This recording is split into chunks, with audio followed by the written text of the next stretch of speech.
Hi, Recapflix here. Today, I am going to explain a crime/thriller movie called Nightcrawler. Spoilers ahead. Watch out and take care. The movie begins in LA in the middle of the night, where we meet our protagonist, Lou. He is a thief attempting to destroy a fence gate at a railroad yard. Moments later, he is confronted by a security guard who is shocked to see the gate destroyed. The guard requests Lou's ID, and Lou starts to comply while insisting he is innocent. Suddenly, Lou steals the guard's watch and runs away along with the fence. In the next scene, Lou arrives at a junkyard and sells the stolen fence. He asks the owner if he can be hired because he needs a steady job, claiming he's a hard worker and was a good student in his school days. However, the owner refuses, saying he doesn't hire thieves, and sends Lou away. Frustrated, Lou heads home and along the way notices an accident with several police cars parked nearby. Intrigued, he parks his car on the side of the road and walks over to the scene, noticing two cameramen filming the accident. Lou watches intently as the police drag the injured victim out of the car. When they are finished, Lou approaches one of the cameramen, Joe, and asks which channel he works for. Joe responds that he sells the footage to whichever channel pays the most. Lou, intrigued, tries to ask more questions, but Joe receives a call about another incident and leaves. Upon returning home, Lou continues to think about what he saw earlier. He turns on the television and begins flipping through different channels. As dawn breaks, he finally sees the accident video on one of the news channels. The next day, Lou steals a road bike and takes it to a pawn shop. He exchanges it for a camera and a radio interceptor. That night, he sits in his car and listens to the police radio, hoping to hear about any nearby incidents. He soon hears about one and immediately rushes to the location. When he arrives, he begins filming a man who has been attacked by a carjacker and is seriously injured. He gets so close to the scene that the cops are forced to dismiss all the cameramen. Joe, enraged, scolds Lou for disrupting his work. Later, Lou heads to a news channel called KWA6 and meets with the director, Nina. As she watches the video, she is struck by the amount of bloodshed and believes it will captivate viewers, deciding to purchase it. When negotiating the price, Lou requests a large sum, but Nina offers him a quarter of what he asked for, which he accepts. He then inquires about any job or internship opportunities available, but Nina declines. Instead, she advises him to keep filming such footage and bring it to her. She states that the most fascinating thing to observe is when a wealthy white person is the victim of an assault. Later, Lou returns home and sees his footage on television, which makes him very proud. In the morning, we see him at a restaurant, waiting for someone. It turns out he's interviewing a young man named Rick for the position of his assistant. Rick arrives, and it becomes evident that he's struggling financially and has no prior experience in this field. Still, they negotiate for a while, and Lou agrees to pay him a small amount of $30 per night. In the evening, the duo listens to the police radio in their car. When they hear about an accident, Lou instructs Rick to read aloud the directions as he drives. Lou drives like a madman, making Rick nervous and causing him to give incorrect directions. As a result, they arrive at the scene 5 minutes late, after another cameraman has already captured the footage and the victim has been taken away by ambulance. Lou becomes enraged by this and scolds Rick for his mistake. Shortly after, they learn about another incident and manage to reach there just in time. They discover a robbery has occurred at a house, but there's nothing interesting to record. So, while the cops are distracted, Lou sneaks inside the house. He searches through the kitchen and eventually finds bullet holes in the refrigerator. He takes pictures and rearranges family photos to include the bullet holes in a single frame. He then secretly records the victim couple talking to the cops. Afterward, Lou shows the footage to Nina, who is very impressed. Since they are the only ones with the victims' real faces, she is confident their ratings will skyrocket. Her colleague is not thrilled with the idea and argues that it's trespassing.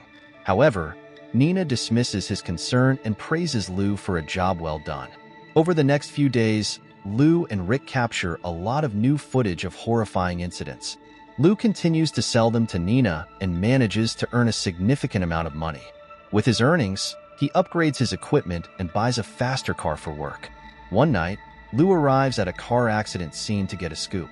While the driver is distracted, he approaches a dead body in the distance and takes some videos. He even moves the body to a spot illuminated by headlights so that he can get better pictures. Later, he shows the footage to Nina, who is once again impressed. After she hands him his payment, Lou seizes the opportunity to ask her out on a date. Although Nina appears to like him, she refuses, stating that she prefers to keep their relationship professional. But in the next scene, we see that Lou has managed to secure a date with Nina at a restaurant. He asks her to be his lover, but she says it is only a courtesy date. Lou then reminds her that her station had the lowest ratings in the area before he began selling his videos.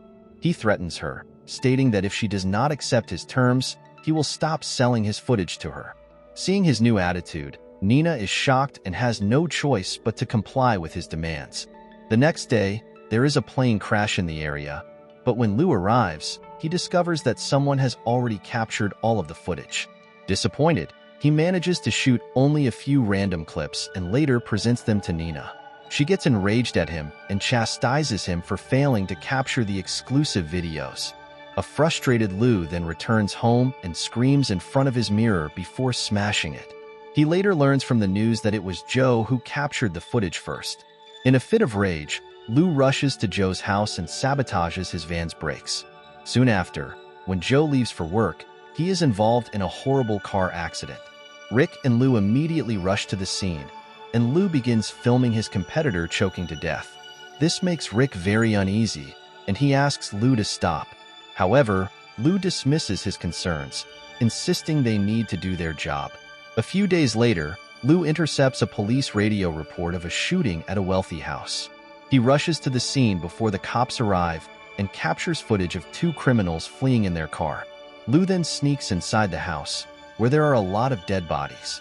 He begins filming them from different angles with excitement. Lou also films an empty baby's crib, hoping it will create a sense of anxiety among viewers. Soon after, he comes across a victim who is still alive and gasping for breath. However, instead of offering help, Lou proceeds to film him. He soon hears the sound of police sirens approaching, so he quickly runs away from there. In the next scene, Lou visits the TV station and shows Nina the exclusive footage. The other employee argues that broadcasting such footage is unethical, but she doesn't seem to care. Lou then requests a large sum of money, and he and Nina begin to negotiate. She eventually agrees to pay him a whopping $15,000. But Lou is not satisfied with just this and begins to outline his conditions. He insists that he will not negotiate again and that she must pay him whatever he demands. He also requests that his company's name, Video Production News, be included in the subtitles during TV broadcasts.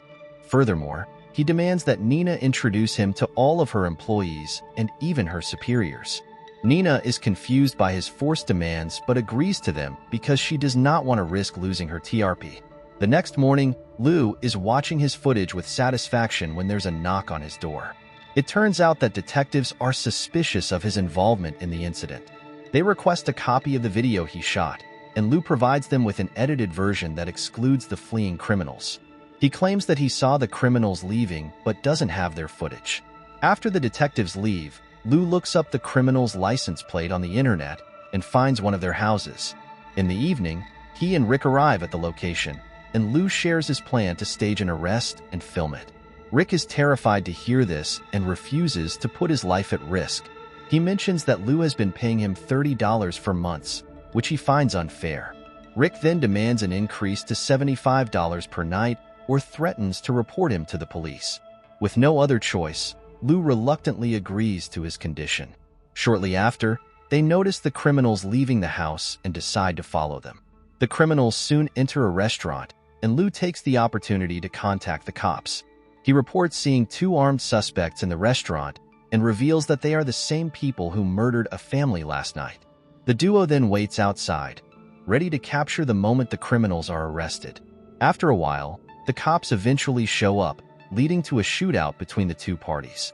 Two innocent people are unfortunately killed in the crossfire. One of the criminals is also killed, but the other flees in his car. Lou then returns to his vehicle and starts driving, while Rick continues to film the pursuing cops. A few minutes later, the criminal's vehicle crashes and overturns, bringing the chase to an end. Lou then parks his car nearby and begins filming the dead bodies. He invites Rick to join him outside, claiming that the criminal is dead. Rick happily agrees and starts filming the accident scene. But seconds later, he locks eyes with the criminal, who is still alive and well. He immediately shoots Rick twice, causing him to collapse on the ground. The criminal then tries to flee, but is shot dead by the police moments later. While Rick is on the verge of death, Lou films him and coldly says that he had him murdered because of his blackmail. He believes Rick's demands for more money would have persisted over time. However, the poor boy responds that he was just bluffing and would never have followed through. He eventually succumbs to his injuries while Lou captures a close-up of his face without the slightest remorse. In the following scene, Lou presents the footage to Nina, who is once again delighted. The others at the TV station are horrified and say it is too much, but Nina disagrees. Later, as she prepares to broadcast the footage, 2 cops show up and demand the footage since it is crime evidence. But she refuses to hand it over, claiming that it belongs to her. Later, when the detective summons Lou, he voluntarily goes to the police station. A cop accuses him of withholding information and not revealing details about the criminals before. When asked why he was following them, Lou lies, saying that the criminal's car was chasing him. The detective accuses him of being a monster, mentioning how he had his assistant killed and filmed his dying moments. Lou simply smiles and responds that it is his job. Although the cop is aware that he is lying, they lack evidence to charge him, so he is eventually released. In the final scene, we see that Lou has bought 2 vans and hired a team of 3 people to expand his business. He asserts that he won't pay them for now, but believes they will learn valuable skills throughout the process. In a chilling tone, he declares that he will never ask them to do anything that he would not do himself.